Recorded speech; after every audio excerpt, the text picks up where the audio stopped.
Sahana vavatu, Sahano bhunaktu, Sahaviryam karavavahe, Tejasvinavadhitamastu ma vidvishavahe. Om Shanti Shanti Shanti. So if I say the word Vedanta, what comes to mind? Means of knowledge, understanding life. End of knowledge, end of ignorance, what is behind, understanding the nature of I. Science of self-inquiry, super. End of the Vedas, yeah. That means to free yourself. Knowing what is I am, knowing what is oneness, okay? So we call this objectivity, right? You can use emotional language, you can use intellectual language, it doesn't matter. You know, you can bring them closer to real life or a little bit more technical, whatever you want. The essence of all knowledge, the knowledge behind all knowledge, truth revealed.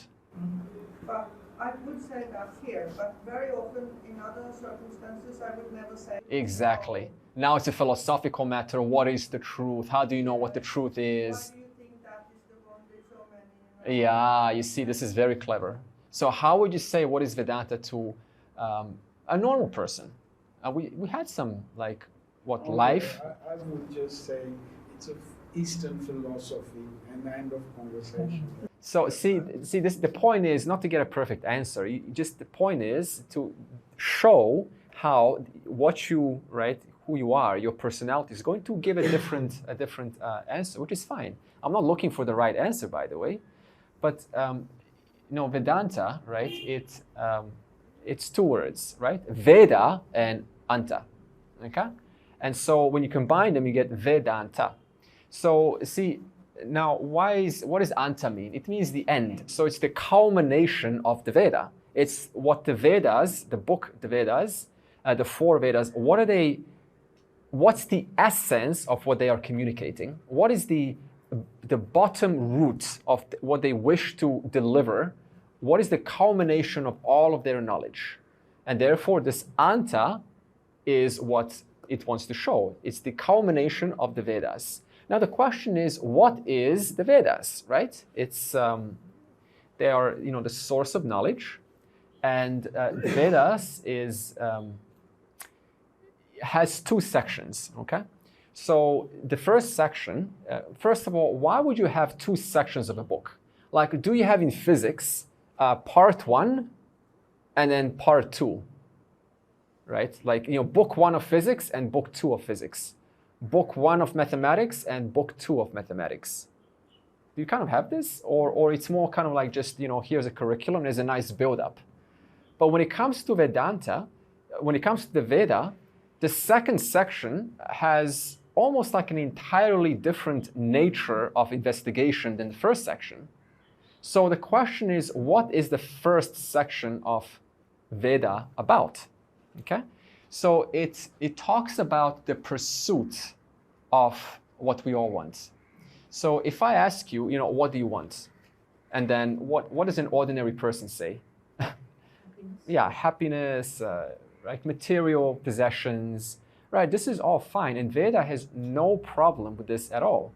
In fact, it shows you that you need this to have a healthy human life, right? To have a balanced human life. So it doesn't sort of say, oh, this material life is over there, spiritual life is over here, get away from material, focus on spiritual. It doesn't do this. It just shows you that the whole life is actually what you need to understand the realities. So if I start to say, well, I don't need security, I don't need pleasures, I don't need delights in life, what kind of an emotional state is that person going to be in, who just sort of rejects all of the entertainments of life, dance and music, and I don't need emotions, this is all just nonsense. Imagine that. This will be a person that is incomplete. So the question is, what is this first section about? And it talks about 3 pursuits. This first section called karma kanda. Karma means action and kanda means portion. So it talks about different actions which you, the person who is involved in this world, can do By doing so, you will gain certain means, you will gain certain results. Okay, so it's a means of getting results. Now, what are these results? Well, the Veda is very interesting because it points out unknown means to unknown ends. So what does this mean? Unknown means to unknown ends. Suppose I say to you, heaven, right? Suppose the Veda never comes into your perception, and I suddenly say, you know, there are worlds much better than Earth. You may not believe it, but there are worlds much better, kind of, you know, easier to live in. There are worlds that are, you know, things are easier. Like you have a body that doesn't go through hunger. You have intelligence that is, you know, able to hold. It doesn't sort of waver through ups and downs. So you're able to be much more clear. And you say, wow, what is this other world? And we say, well, this is Svargaloka. This is the heaven.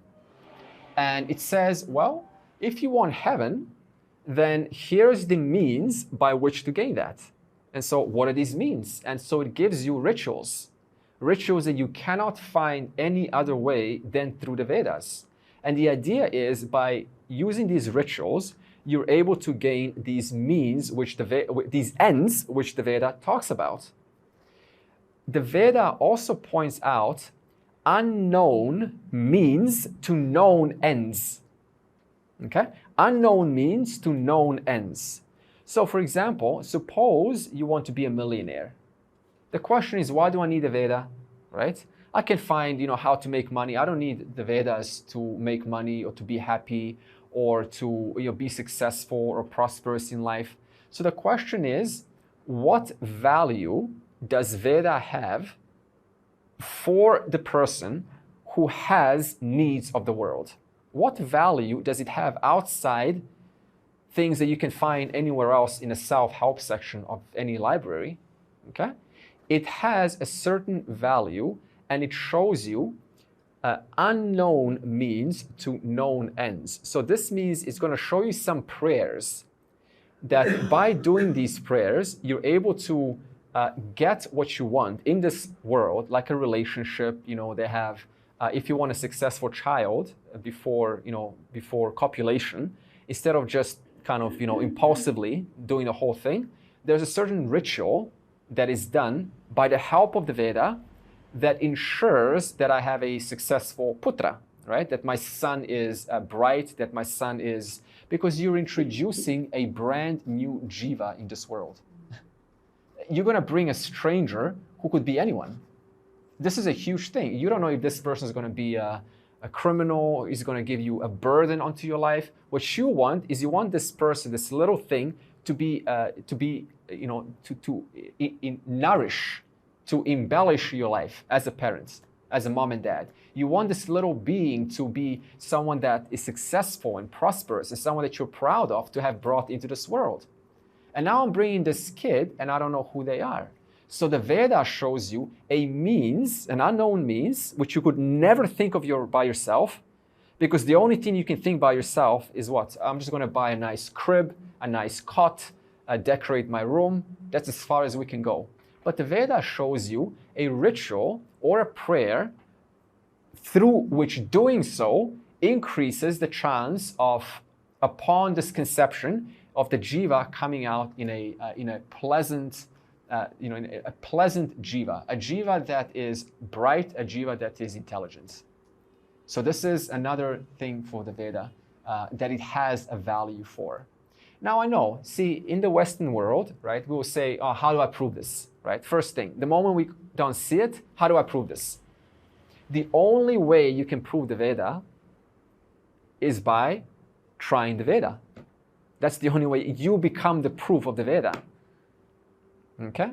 Until then, it's all just sort of speculation. Oh, this is all old, ancient stuff. You know, it's outdated. We have, science today. So the person goes through this ritual, goes through prayers, and through the course of time, you discover you actually start to have a much richer life in relative sense. In relative sense.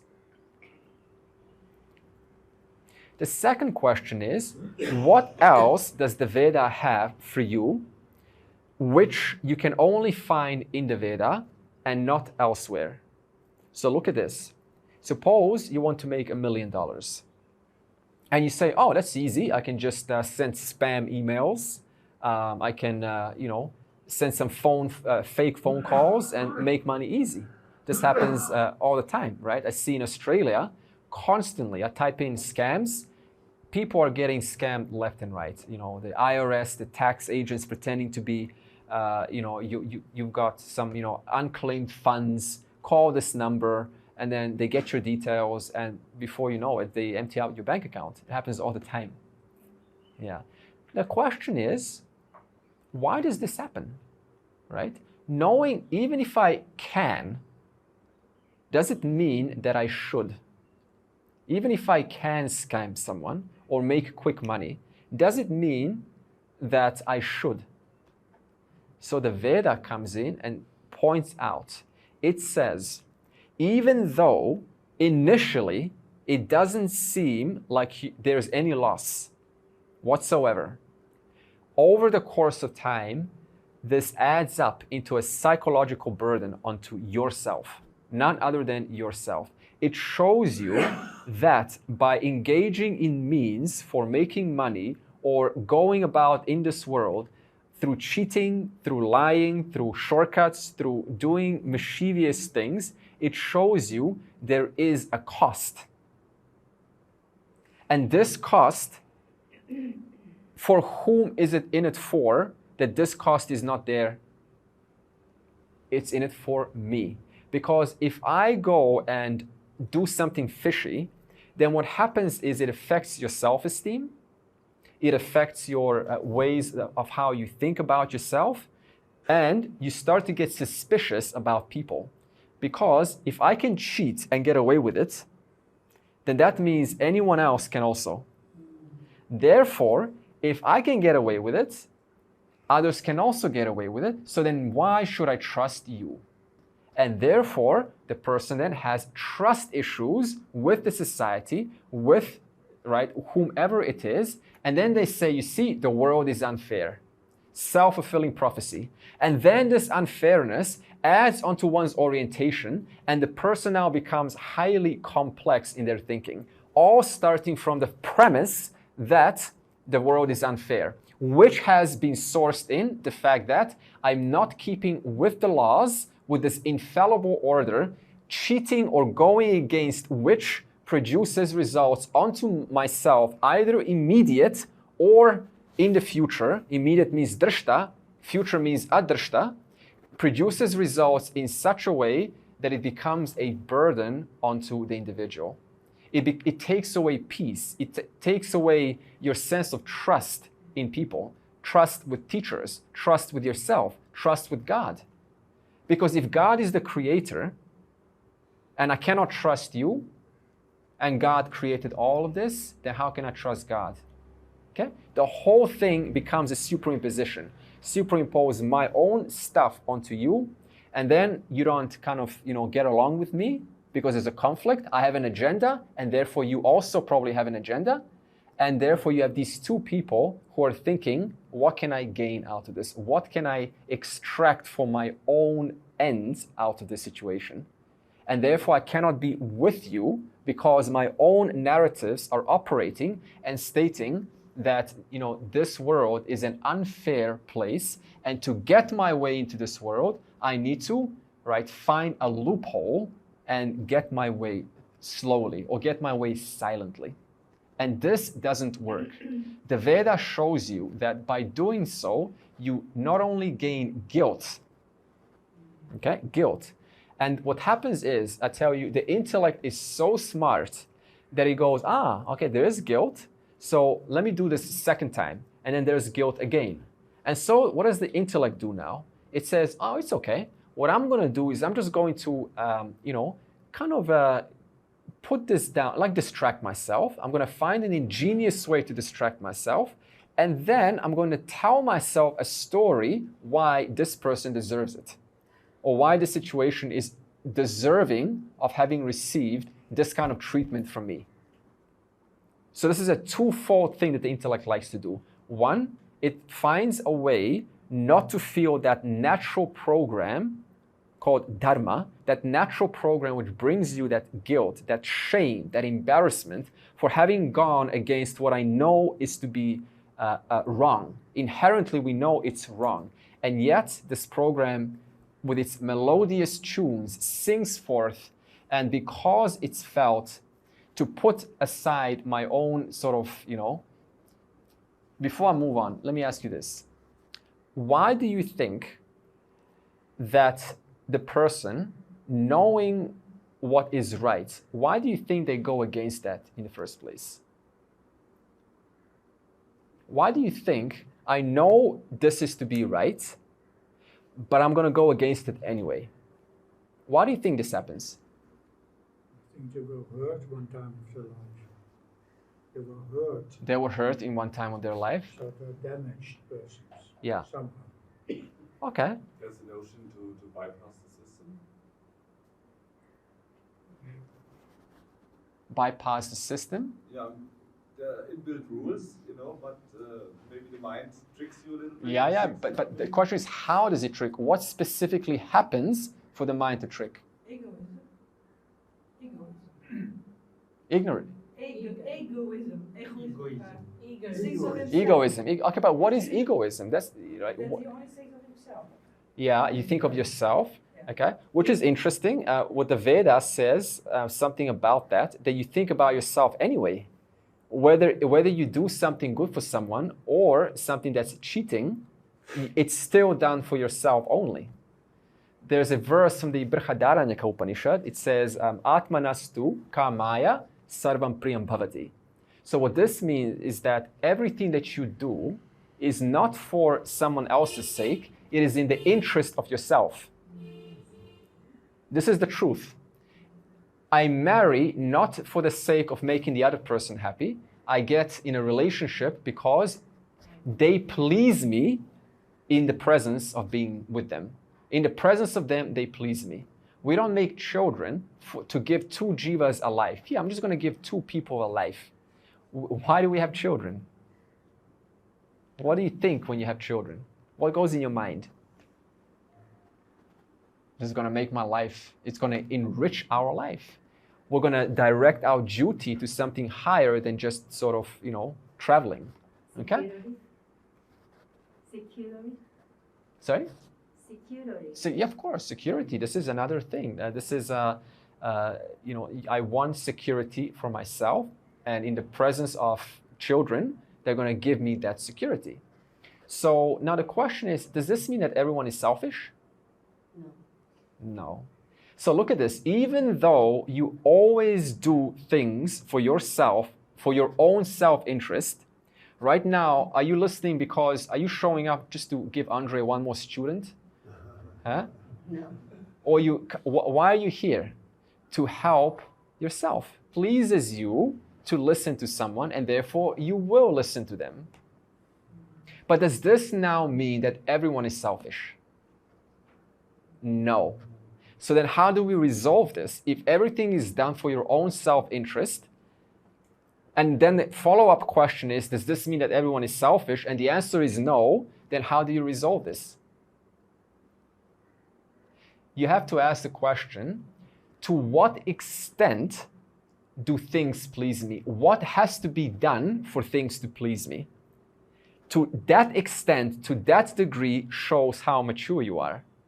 For example, suppose you say, I'm going to drive a loud car and just, right? You know what happens, right? A loud car that just annoys everyone. And it's done for me because I love to do this. But what's the effect on the environment? Right? It is one of hurt. So, but then you have someone like, like my teacher, right? She teaches, but how many people is she including when she's teaching? How many people benefit in pleasing herself? How many people benefit? A lot. And not just benefit in a way that's sort of, funny, but in a beneficial way, a way that benefits you. So look at this. Even though everyone does things only for themselves, it doesn't mean that you're selfish, because the word selfish and selfless, they have their place. To say that something is selfish means I'm pleasing myself while excluding everyone else. To say selfless means I'm pleasing myself, but I'm including everyone else together in my growth. In fact, the mark of your maturity has this progression where more and more people have to be included in order to please yourself. Whether those people are physical or whether those people are by thinking about it, that means thinking thoughts that are keeping with reality. So the Veda shows you what's called the rules of the game. If I violate this infallible order called the rules of the game, dharma, then who's the loser? I'm the loser. Because the way that the system is set up is that it cannot be cheated. We have what's called drishta and adrishta.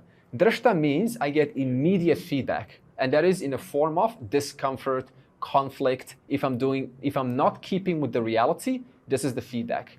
Then the intellect again comes and follows that up with its own kind of narrative, its own stories. But then the question is, you still haven't answered the question, why, knowing what is to be done right, why do we go against it? Habit? Yeah, okay, I will stay here. So what makes a habit?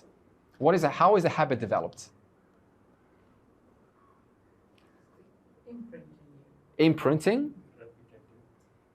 An action you're doing which thought you felt good at that particular time and you kept on doing it. Yeah, you kept on doing it. Yeah. Now, why did you do that action over and over again? Why did you do that? Because atmanastu kamaya sarvam priyam bhavati, because it pleased you. But now, suppose it pleased you at a time where you were not really kind of aware of the environment, right? It was just natural how we grow through life, right? I was not aware of my environment. And that action now comes forward into my adulthood. And now I say, okay, I'm just going to do this habit and get what I want. It's because you think you're separate from the world. Yeah, because you think you're separate from the world. So therefore, what violates this need to follow these rules of the game is called your likes and dislikes. They're so strong that even if you know what is to be done, you have such a pleasing relationship to what you think you're getting, right? By violating the laws. I'm getting immediate gratification, and that is good enough for me. So the person is sort of unable to see the future impact upon what they're doing right now. And the Veda comes in and says there are future impacts and you cannot cheat the system. And that's called the rules of the game, knowing which the whole thing just doesn't work for me. The life becomes very hard, very heavy. And why? Because I have not learned this presence of the order, which never fails, which is always true in the past, present, and the future. And whoever violates it, you either have drishtam palam, immediate, or adrishtam palam, delayed consequences. So now in the future, you have a black eye, suppose. Someone gives you a black eye, or an experience gives you a black eye. And you say, oh, I wonder where this came from. We don't remember. We don't even remember what happened a year ago, you see? But it has happened. So what the Veda wants to show you is the quality of your life, the quality of your experience is a direct correlation with the kind of life, the kind of actions you're putting into the field on a consistent basis. Therefore, if you want to change your life, what level of control, going back to session 1, where is your level of control if you want to improve the quality of your life? Not in the past, because that's happened, it's only right now. So Veda is showing you it's never too late. You can always begin applying a new set of actions, putting new actions into the field, which will give me appropriate results sustainable for my growth. Aren't there many people who just know what they're doing wrong, but they're willing to pay the price to get something? They pay the price and see now, going back to session 1, how thoughtful am I about what has happened to me right now? Is it just another sort of story, narrative? The world is unfair, right? Right, and all typical. Bad people get good things and good people suffer. Heard this, right? Just cheat and you'll get your way like that. And if you're good, if you're kind, then then you're gonna get kind of cheated or lied to. So again, how things happen, there's another opportunity to look at that and say, okay, this has happened. How much of this is my own additions and subtractions, and how much is actually keeping with reality? Because when things do happen, what do? We add our own storyline to justify or to kind of embellish what has happened is conducive for my growth. It's, we kind of give some explanation to make it romantic. So the question becomes, how much am I adding of my own stuff? How much additions and subtractions are mine, and how much of this is that I can work with? This is called deliberate thinking. Viveka, as we discussed in session 1.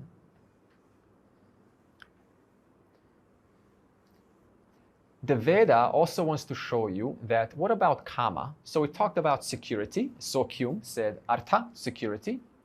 What about karma? Delights or entertainments or various forms of dance in life. Suppose you strip that out and you have no playtime, like no entertainment whatsoever. What happens? That means I'm rejecting the reality. A partial section of reality I am rejecting. And then justifying, I don't need that, it's just a waste of time. But the irony is, by taking that out, the person becomes unhappy with themselves. Because you are an emotional human being and an intellectual human being, and we need both for our satisfaction. Therefore, Veda wants to show you that if both artha and karma are keeping with the rules of the game, then they actually end up nourishing you. Not destroying, nourishing you. So there's no such thing in the Vedas of saying, I don't need the world, I don't need a relationship, I don't need, delights of life, I don't need fun. There's no such thing. This is all, convoluted thinking that's taking out, a reality, a portion of reality. It just shows you, if I am keeping with the rules of the game, which are infallible, an infallible order, then my wealth, my needs for security, my need for wealth, my need for money, my need for, having some part in the society. And on top of that, my entertainments actually end up, who said it? Giving me a better memory, giving me more, more kind of, creating a personality that's interesting, seeing different facets of reality from a different standpoint. So the Veda wants to show you there's nothing wrong with materialism. There's nothing wrong with anything. By disaligning myself with the rules of the game, then it becomes a detriment. Who becomes the loser? I become the loser. Therefore, look at this. Knowing that now I cannot cheat these laws, are you now being kind for somebody else? Are you being empathetic and compassionate for somebody else? Or are you doing it for yourself? You're doing it for yourself because you know by being kind to others, what kind of part of you is it going to reflect back? What kind of part of you is going to draw out into your awareness? The pleasing part of you. So I'm not being kind to you for kindness' sake. I'm being kind to you for whose sake? My sake. Knowing this, I don't need for someone to tell me, don't do this, do this. You shall not steal, you shall not lie, you shall not cheat. I don't need that anymore. Because by understanding that, by following the rules of the game, by being a kind, giving, generous, patient person, even when all odds are against you, by being that through the hard times also, who actually benefits in the long run? You benefit. because you bring out all of the qualities that we are asking for. I want to be a kind person. Lord, please give me kindness. Please give me patience. So who starts? Who starts this process? You start this process by drawing those qualities, knowing it is done for your sake. I'm not trying to please a God. Some God out there who's watching me, oh, I've done wrong things.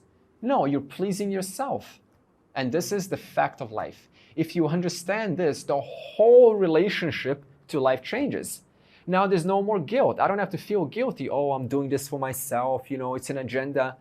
You are doing it for yourself. That's a fact. But to what extent are your intentions involved? To what extent are your intentions keeping with accommodating the harmony and the peace and the well-being of other people? To that extent, doing things like being kind and empathetic and being generous have total value and self-interest for you. See, initially, it's kind of like this, hey, I'm doing this because I want good results, right? Initially, it becomes this kind of a loud thing. Yeah, I'm doing this right now because I want to have good future results. But slowly, as you start to think like this whole narrative it just disappears. It just becomes a spontaneous offering, right? It becomes, and because you recognize that every time you do display acts of kindness, acts of patience, acts of, right, like talking, like, relating with each other, every time you do display that, you benefit. And so does the other person. This much I don't have to go further. This much I don't have to analyze further. Just do what has to be done, keeping with the laws of the game, rules of the game. Doing so, I will gain punyam. I will gain future results which are good for me. And therefore it's going to make my life easier, my life happier. And guess what? How many people are you connected with? A lot. Or maybe one or two, doesn't matter. That means whoever's around you also indirectly benefits. And they say, oh, you're kind of improving your composure, your behavior, there's an improvement about you. And because you have an attachment, which is fine, again, there's nothing wrong with attachment. It's impossible not to have attachment, right? Because you have a connection, that's a better word, a connection to this person, they feed back the kindness that you give them.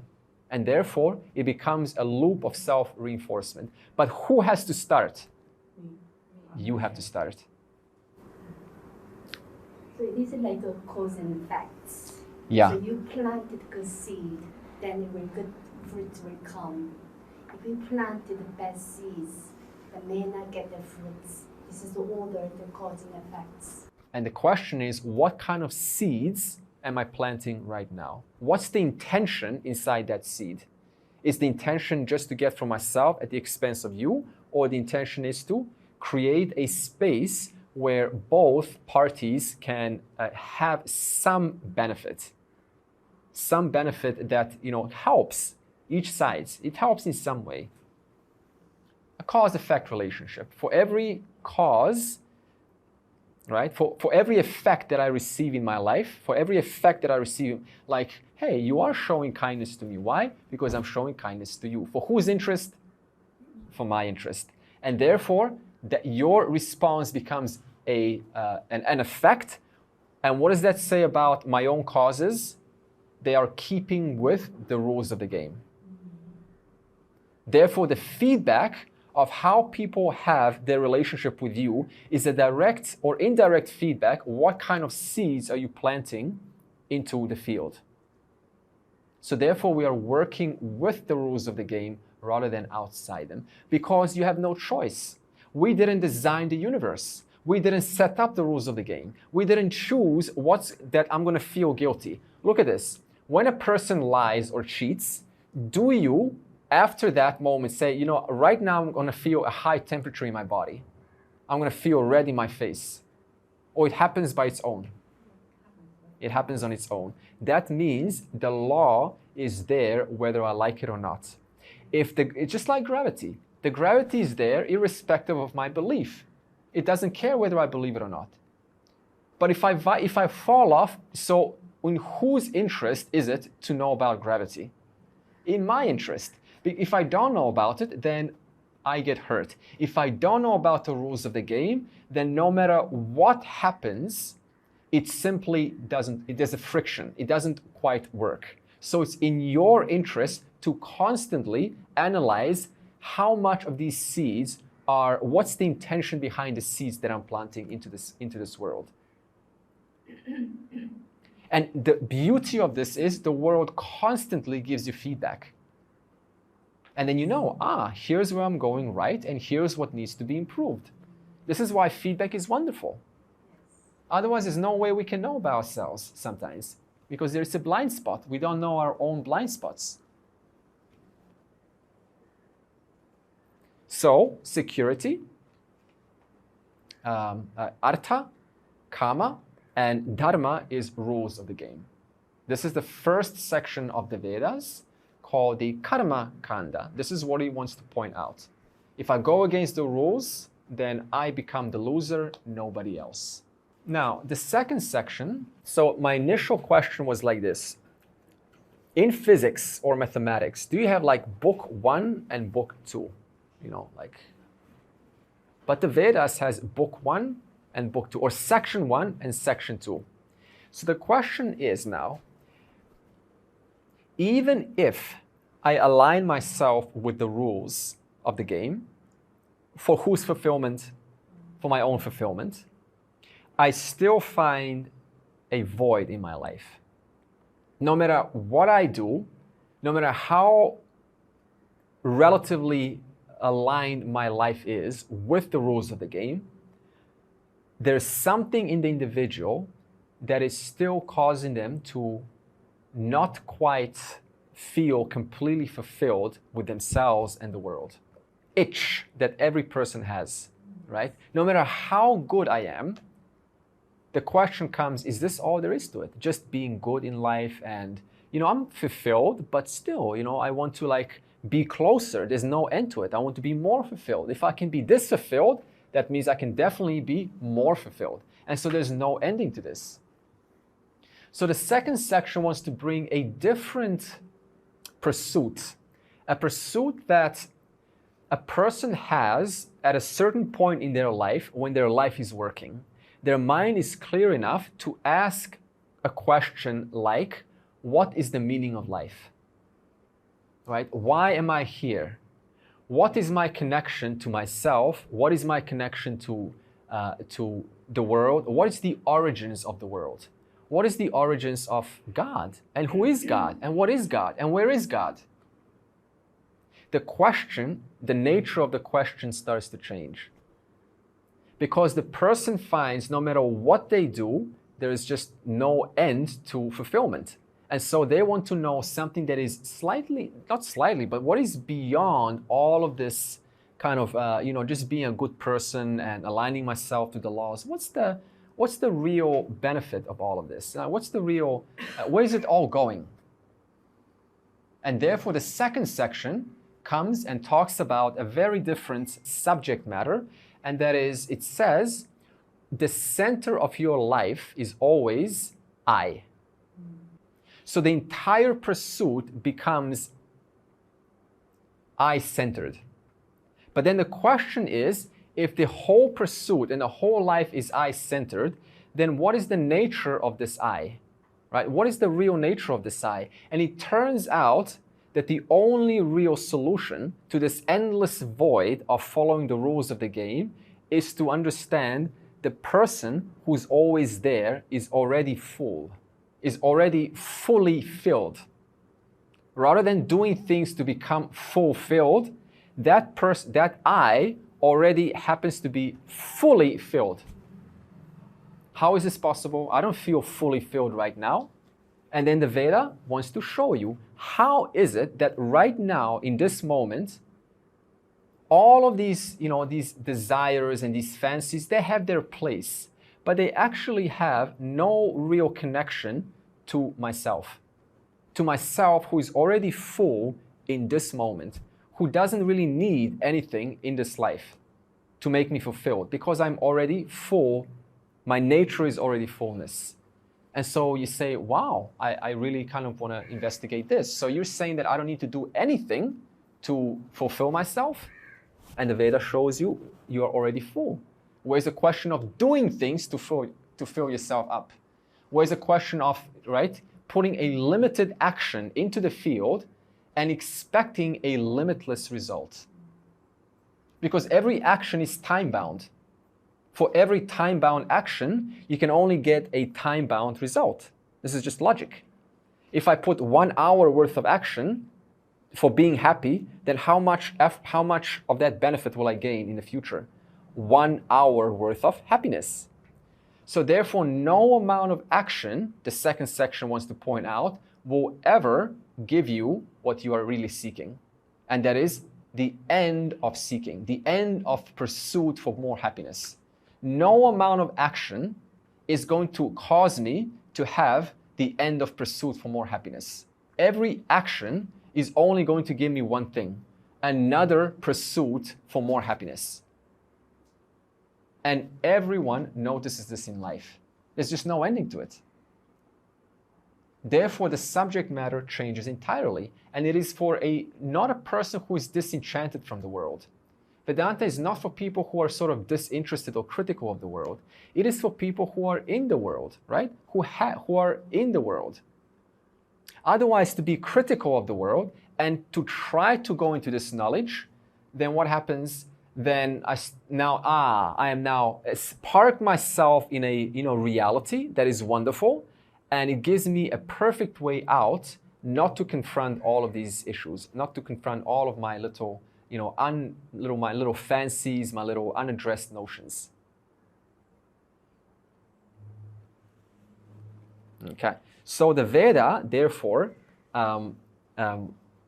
has a different type of question.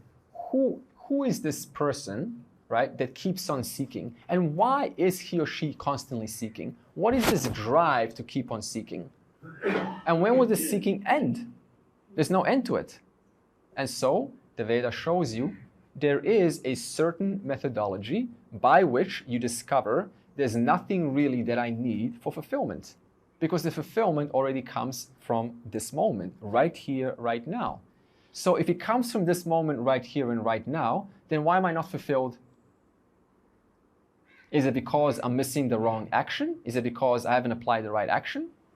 No, because if I apply any kind of action, it's only going to be time-bound. Therefore, it's always going to give me a time-bound result. Therefore, it's about discovering that which is full rather than producing it. They're two different things. You see this? To produce something, we call this apraptasya prapti. Apraptasya prapti means I don't have big muscles right now. I don't have a good memory right now. So what do I need to do to have big muscles? Go to the gym. What do I have to do to get a good memory? Start doing some memory exercises. Okay? Apraptasya prapti. But when it comes to something that is already true, right here, right now, ever available, in this moment, now, here, then what can I do to bring it into existence when it's already here? You see this? So the entire pursuit changes. It changes from karma into jnana. That's why it's karma kanda, jnana kanda. Now it's about discovering it through knowledge.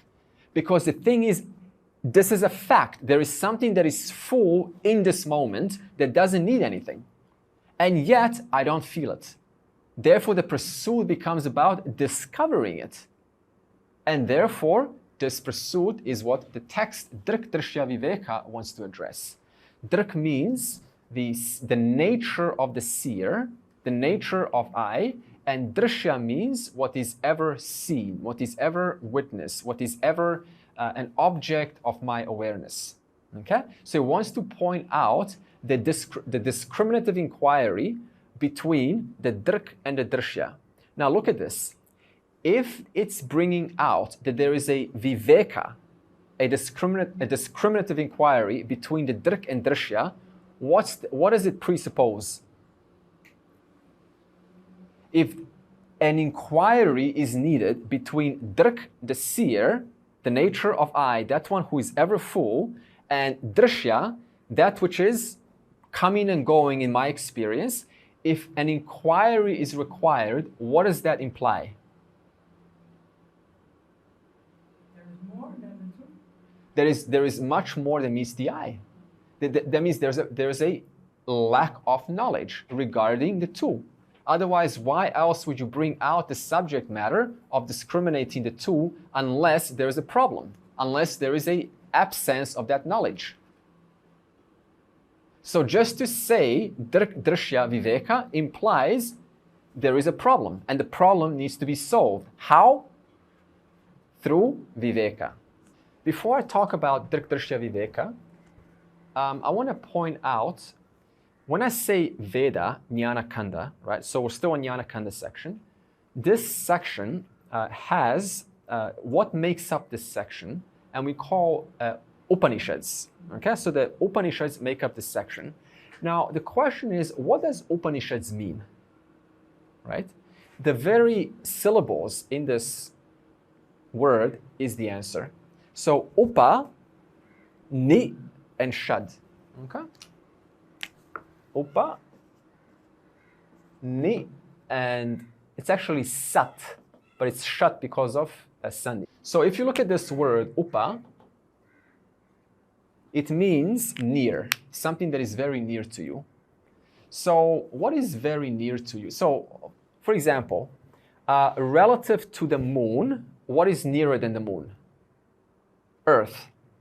Relative to Brazil, what is nearer to Brazil? India. Relative to India, what is nearer than India? Karnataka. What is relative to Karnataka, the state, what is even nearer than the state to you? This class. Okay? Relative to this class, what is even nearer than this class? Your clothes. Relative to your clothes, what's even nearer than your clothes? Huh? Body. Relative to your body, what's even nearer than the body? Mind? How do you prove that? How do you prove that the mind is nearer than the body? It is true, but how do you prove that? And what would you have to do to prove that?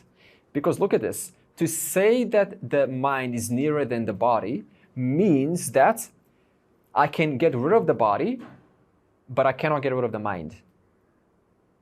Because it's nearer to you. Therefore, the mind has priority. That means I'm able to get rid of India, I'm able to get rid of the class, I'm able to get rid of the clothes, right? I'm able to get rid of the body, but the mind is still there. How do you show that?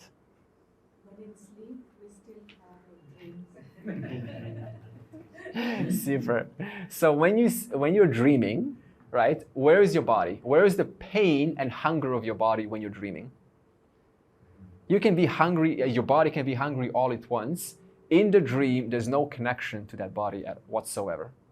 There is kind of a biological connection, otherwise you wouldn't wake up when there's a loud noise outside, but the connection is reduced. It's reduced so much that in your dream, you create a new body altogether, a dream body, and get rid of this body entirely. So relative to your mind, what's even nearer than your mind? What's even nearer than the mind? I, who's watching the dream. Now, how do you show that? How do you show that I am even nearer than the mind? When I wake up, I talk about the dream. I was watching the dream.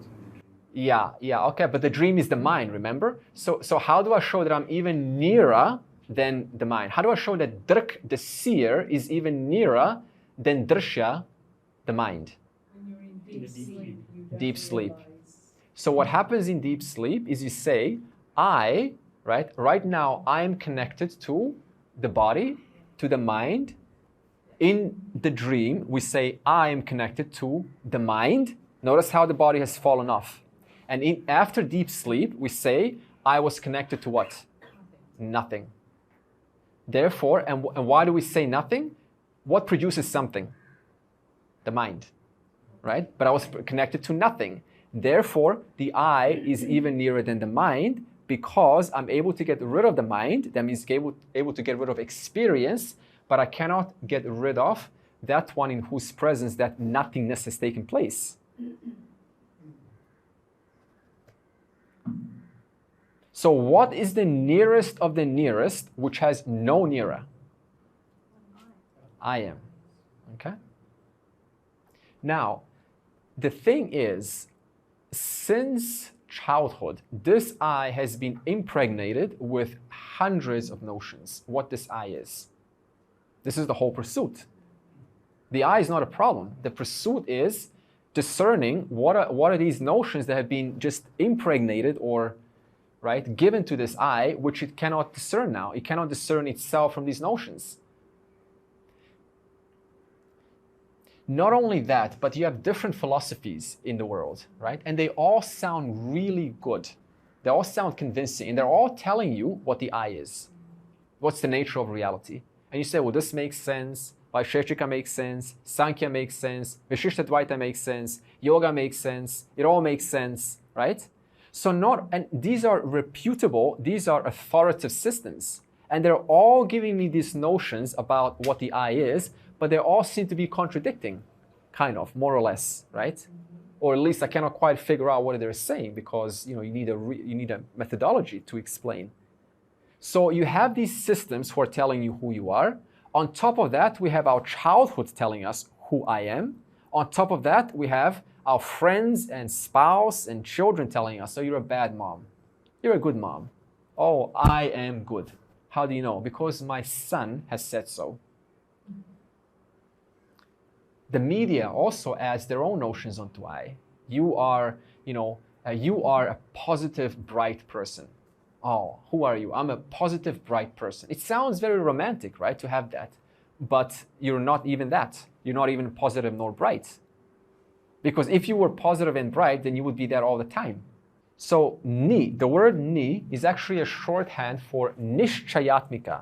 Nishchayatmika. Okay, so this means well ascertained knowledge of I. How well ascertained? So well ascertained that there's no more doubts about what is the nature of that which is the nearest of the nearest, which has no nearer. Not just sort of, oh yeah, you heard this, but it's direct. It's definitive, it's doubtless, because it's being covered with a methodology which cannot be contradicted from any angle. You cannot contradict it from whichever angle you try to break down the logic. Therefore, it becomes without any doubts. I know what the nature of upa is, and there's no doubt about it. There's a verse in Gita Shruti Vipratipanate, Yadastasyati nishchala, samadha vachala buddhihi, tada yogam avapsasi. When your intellect is not confined by the scriptures, by the confusing statements of the scriptures, when your intellect has no doubts despite reading Shruti Vipratipana, confounding statements of the scriptures, then tada, tu buddhi, your buddhi is established in samadhi. Your buddhi is firm. So think about this. Even if you open up a book on a particular philosophy and it says to you, this is who you are. You're a being, you're a small being, right? And you need to propitiate the Lord. And you say, this sounds very convincing, but it doesn't touch me. It doesn't move me. It doesn't confuse me. Someone says to you, says, no, this whole kind of, business with, you being free, this is false. It's all a lie. It doesn't confuse you because of nishchayatmika. It is so well ascertained that nobody can get to you. No one can confuse you. No one can make you doubt yourself. And what is this going to give me? Sat. Sat means my afflictions go. Right? Because I'm in touch with the reality, what happens? My afflictions are taken away.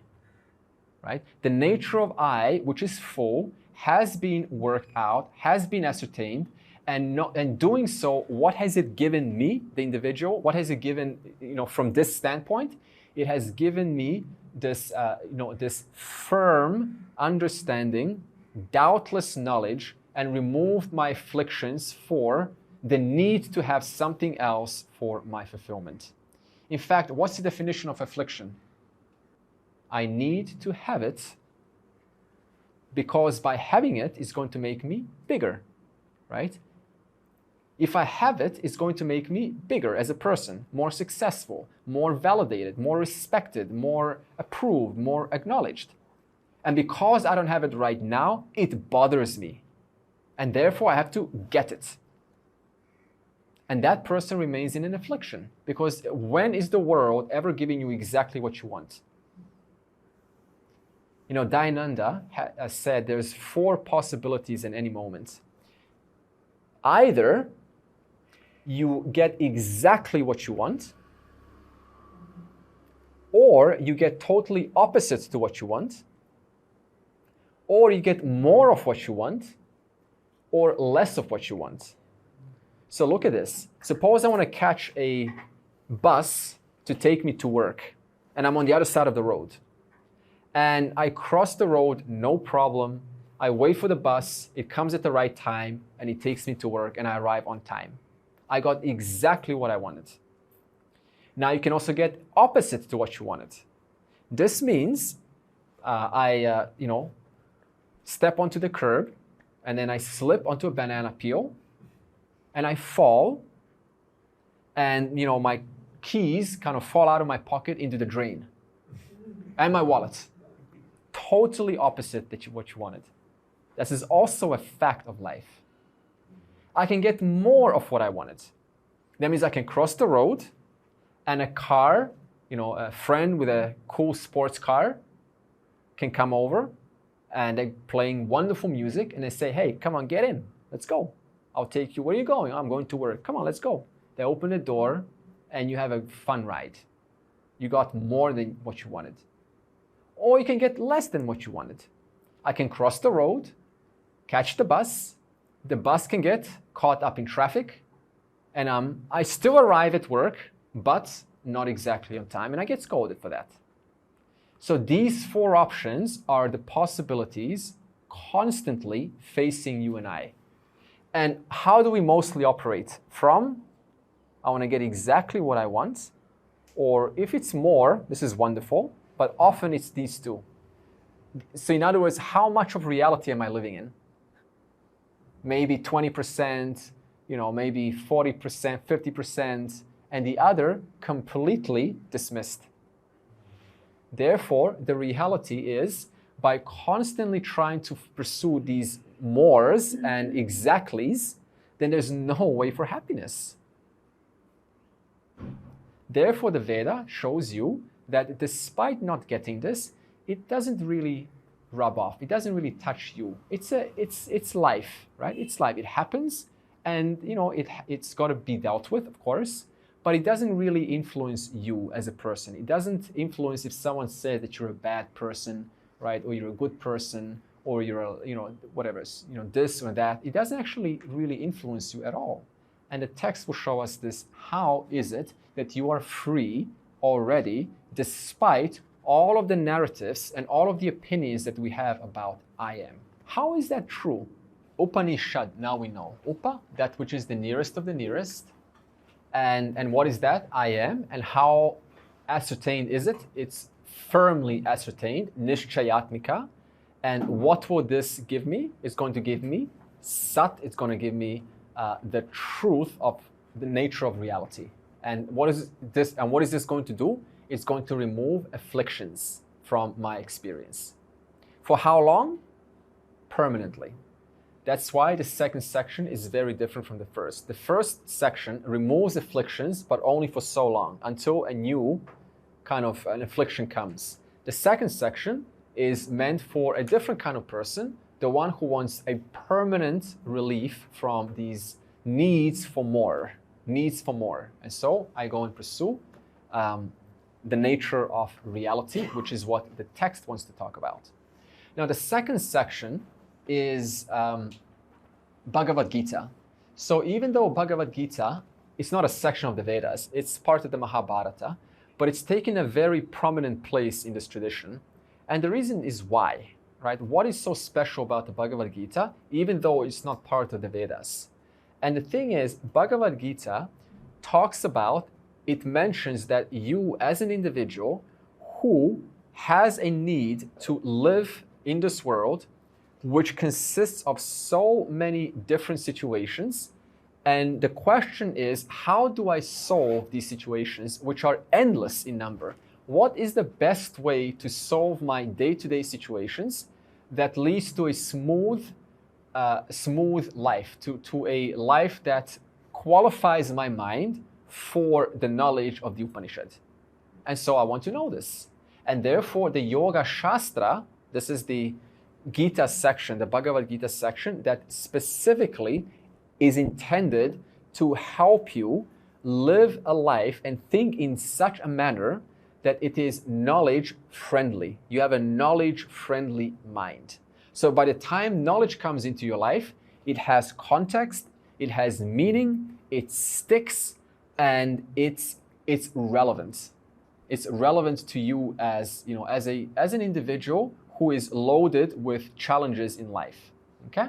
So the Bhagavad Gita in that sense has become very popular because a lot of people are not actually looking for the second section of the Vedas. They're looking for the first section, which is, how do I just live a relatively successful life? Which is okay, right? But it's there to either way help you live a very smooth, emotionally, fulfilling, intellectually well put together life. Okay, so it's both. It just wants to address both as one holistic human being. It doesn't skip any of these sections because it understands that you need to understand the reality. And the reality is not about exclusion, it's about inclusion. And therefore, to include the various facets of reality, I have to become a sensitive, vulnerable human being, a sensitive human being. What does sensitivity mean? It means that things are put in the right place. Just because things are sort of off, they don't quite make sense, doesn't mean I reject them. It means they have a place, and let me at least understand what place they have. For example, when we see irrational behavior or someone that's doing something that is not keeping with the rules of the game, what's the natural behavior? The moment you see it, like a loud car driver, 100 decibels, you can hear it from 2 kilometers. What's the natural response or thinking about that? Well, we put them inside our mental box, anger and all of this, which is understandable, right? But what the Bhagavad Gita wants to show you is every individual is a series of causes. Every individual is made up of many, many, many causes that have sculpted that individual to be in that manner. Parents, society, right? Schools, the culture, their friends, all of their interactions with various realities have made this person to be like this. They are fulfilling themselves, all right, but it comes at the cost of others. This much I can understand. Now, is this called positivity? Am I being positive towards this person? Am I being negative about them? I'm being what? Objective. I'm keeping with the facts. They're made up of causes, many causes that I will never understand because I don't live with this person. The behavior may be inappropriate. It may be not keeping with the rules of the game, but what I can understand is that person has a history. They have a story. They have a background. You don't know where they're from. They could have been put into an abusive family. A father or a mother who was not educated by their own father or mother. The grandparents were not that educated, and therefore they passed on to, the parents of this individual, and it was just an innocent passing on. This could be the case. So I'm including different possibilities rather than putting them inside a box. What an XYZ, right? This is called objective thinking. But what I'm sometimes doing actually works quite good. I think would I like to be in their shoes? He said, absolutely not. So I think I feel pity for them, or I forgive them, because I'm happy I'm not behaving like that. It works quite well. This is, of course, so Diderik's method is, I'm so grateful that I'm in a spot in my life to know that this much is not working, right? They may not know it. The person thinks, right, it's working for them, but it's probably not working for them, right? As we said, there's a cause-effect relationship. There's a future consequence for every action, for every seed that I sow. That's exactly the kind of life I reap when? In the future. So if you want a bright future, then what kind of seeds do I start sowing right now? Bright seeds. Seeds with educated seeds. Seeds that are in harmony with the rules of the game. A cause-effect relationship. There's one more thing about this. See, sometimes, I remember this, when COVID came, there was a granny who was interviewed, and how are you managing this? She was asked, now that you cannot go out. And she said, I really couldn't go out. Now, nobody else can go out. I'm really happy because everyone else is in my spot. Yeah. So look at this. It sounds kind of like objective, right? Because it's a truth. It's the truth. Nobody can go out. But what is she using this objectivity for? To make herself feel better at the expense of kind of comparison. Okay. So this is called thinking about my thinking. How true and how intentful and how much is my thinking keeping with the reality? And am I fooling myself? And at what point am I fooling myself? Okay, so Upanishads, Bhagavad Gita, and of course the Bhagavad Gita has a second section called Brahma Vidya, which is exactly what Drg Drsya Viveka, our text, talks about. It is self-knowledge.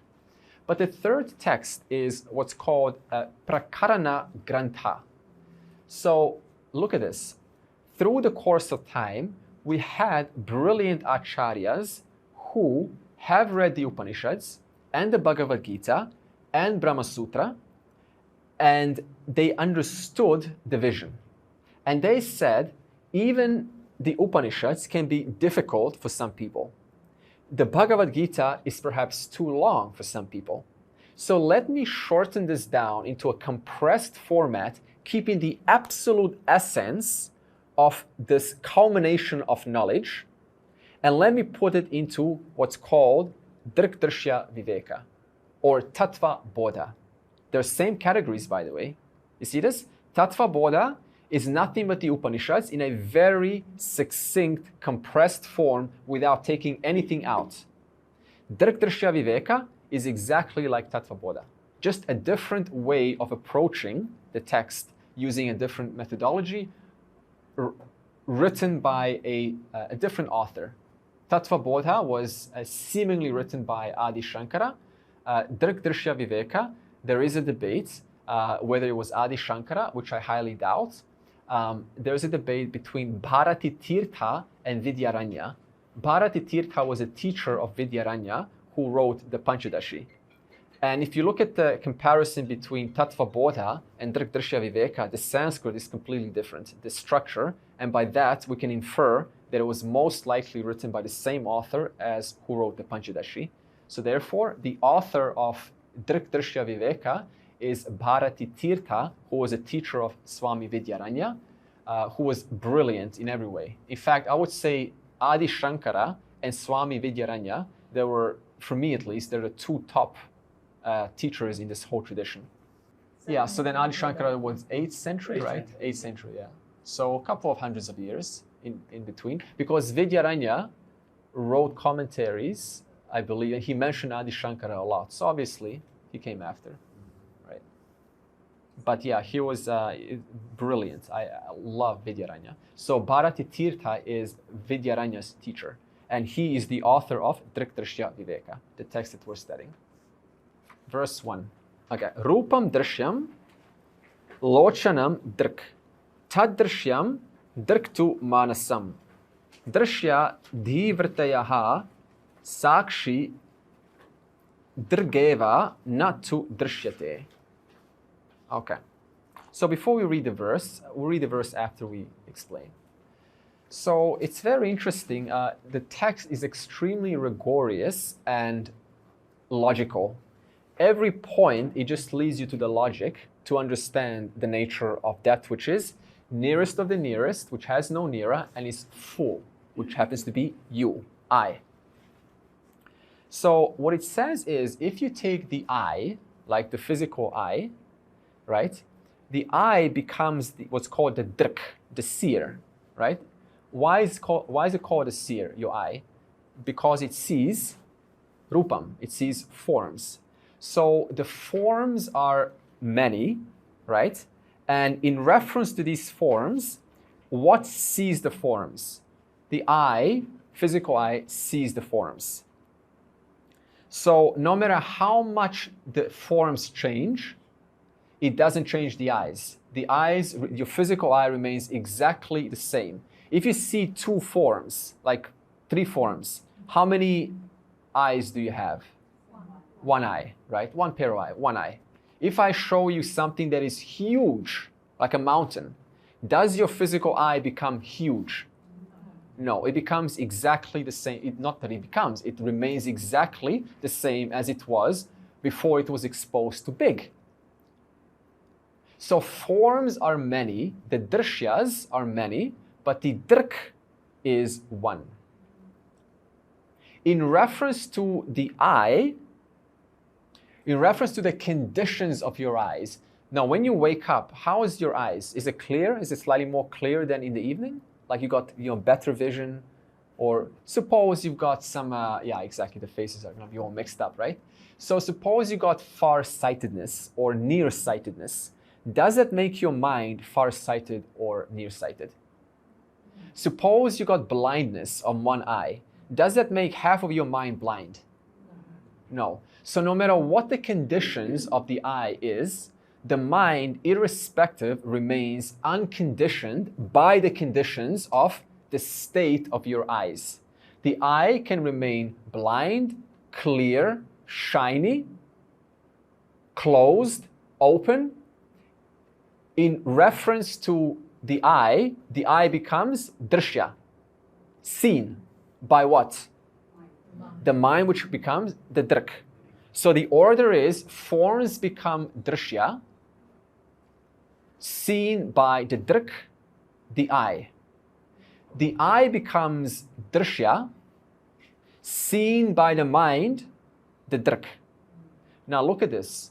How many, they say your mind changes over 60,000 times a day, right? Because what is your mind? Your mind is something, it's like a piece of clay. Just imagine a piece of clay. That clay, right now, I'm seeing this much. My mind is this much. Right now, my mind is that much.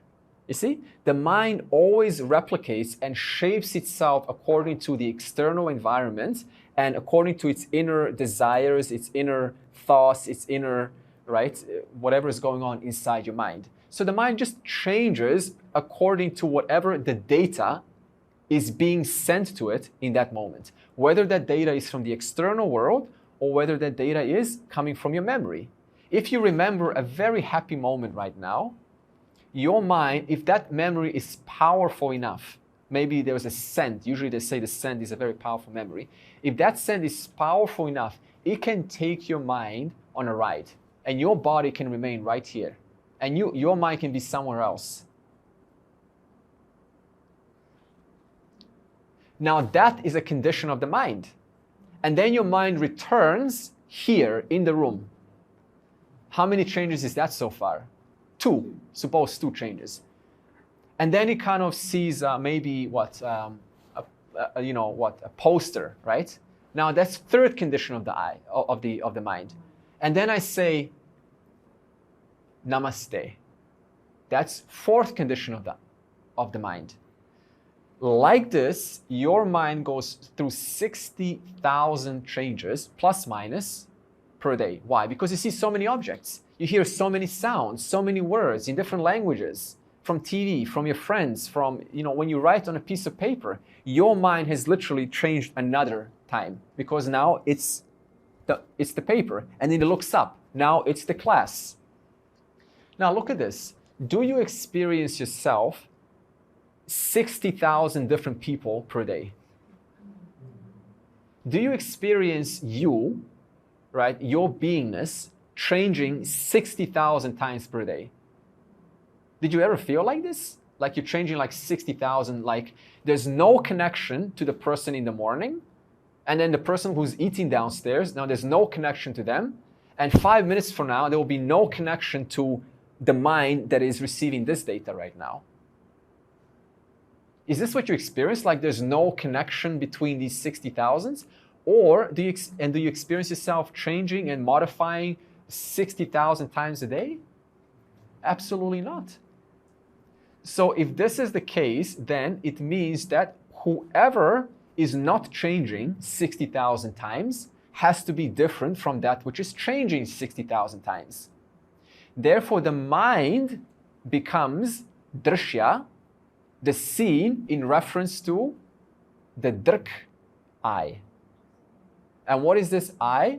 We call this I the Sakshi. In fact, you don't even have to call it anything. Why give it a name? But for the sake of relating, we give it one more name. We say it is Sakshi. So in reference to that which is the seer of 60,000s per day, that becomes the final Drg. Because now you're going to say, whoa, if God created this world, then that means that God has to be one more Drg. And my awareness, right, the one that in whose presence 60,000 changes of the mind take place, has to be Drsya. Therefore, it says in the verse, Drg Drsya. So the mind is a modification. Sakshi, Drgeva, witness is the seer. And not to Drshyate, never the seen. So that rules out that there is one more entity who is producing this awareness of mind, in whose present 60,000 changes of the mind belonging to Andre, belonging to Diderik, belonging to Julie are taking place. So look at this. If that means that from this standpoint, from Andre's standpoint, the final Drg, Sakshi, is not modifying, is not taking on the 60,000s, and from your standpoint, the Drg is not taking on the 60,000s from your standpoint, then what does this mean? It's one and the same Drg. You see this? Because your Drg doesn't take on any attributes belonging to Julie, my Drg doesn't take on any attributes belonging to Andre. So if the nature of the Drg is that which doesn't take on attributes, then by definition it has to be the same Drg all throughout. It has to be the same seer for you as is the same seer for me. Therefore, the forms become Drshya, I becomes the Drg. In reference to the mind, the I becomes the Drshya, the seen, the mind becomes the seer. In reference to that which is other than the mind, which doesn't get changed 60,000s, we don't have to call it anything, but the text calls it Sakshi. In reference to that, that becomes the Drg, the final seer, because not to Drshyate, that means nothing else sees it. There's no God that is seeing my awareness, seeing the mind. So this means whatever this Sakshi is the same Sakshi as is for the total creator of the universe. Because there's no other Sakshi other than that one. Which means that you are not Andre and I'm not Diderik. In the presence of the final Drg, conditions belonging to this person called Andre are taking place and are known to be taking place. In the presence of that same Drg, from this standpoint, this jiva called Diderik, which the world has given a name, is known to be taking place also. Two different jivas conditions are known to be taking place in the presence of one Drg. Many Drshyas, one Drg. Oh.